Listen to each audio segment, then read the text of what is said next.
when I was making decisions from my mind, I was using a lot of force and I was using a lot of pushing, and I'm a hard worker. And so I could lean on that. But the truth was I was tired and exhausted from doing that. And I was exhausted from hustling and doing things the way other people were doing it.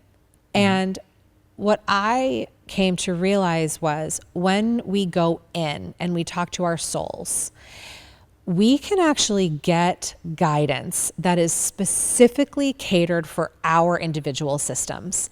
And there is really no way to explain why it works.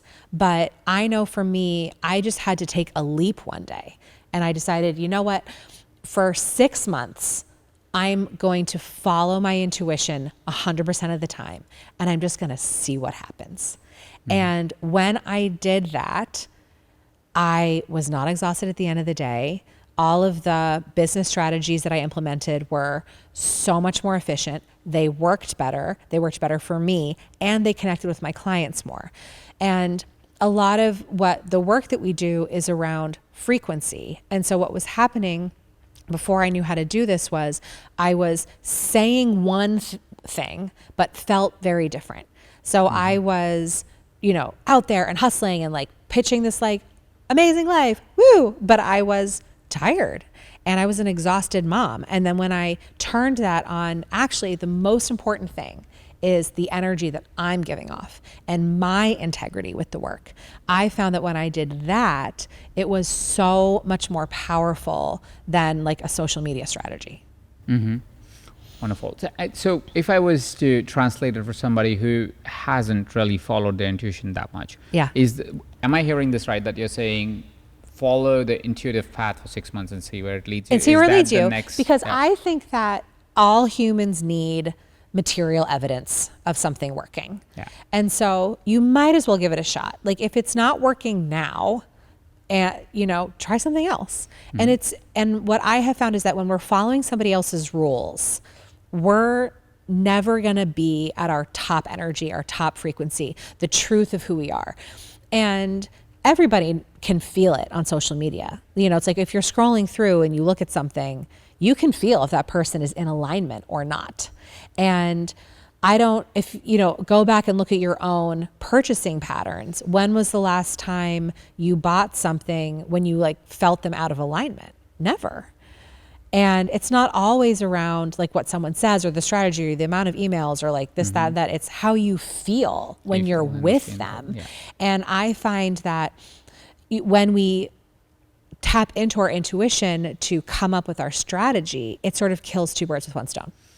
Beautiful. And how is there a way to, and if there is a thing even that exists, maybe when you're tuned in, it doesn't even happen, but is there, or at least I find it, that sometimes there's a lot of noise and it's hard to actually know which one's the actual sound or which is the actual message. Yes, it is hard. How do you turn I think that? it takes practice. This is why I really encourage people to do, I call it a sacred start, which is a morning ritual, which is really just a practice of, can you sit with your soul? And start to sort through all the noise and sort through all the voices, because we also have all these different parts. We have angry parts, we have critics, we have protector parts, we have our inner child, we have our mom, we have our dad, it's like everyone's yelling at us all the time. And so can we get in there and have all the voices talk and then feel for the one that's the wise elder in us? That's the voice that doesn't have a whole lot to say, but is very direct.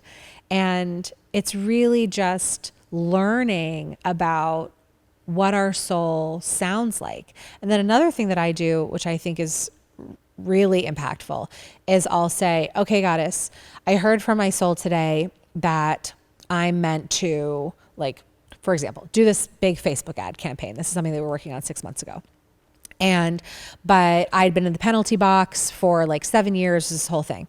But I feel like I got a really clear download. You should do Facebook ads. But I had all these things in me that was like, that's a bad idea. That's so much money. That's like, traditional marketing and, all this stuff. And I said, give me a sign.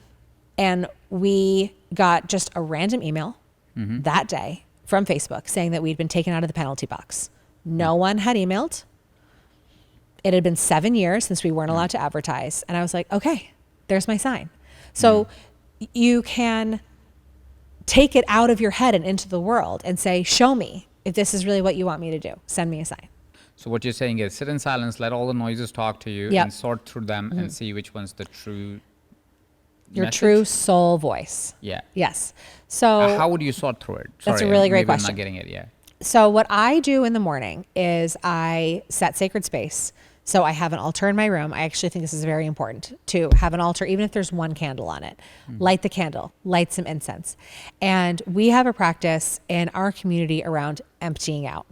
And so what we really imagine is we have all these voices in here. We have all these things that we're worried about, all these voices that feel like fear.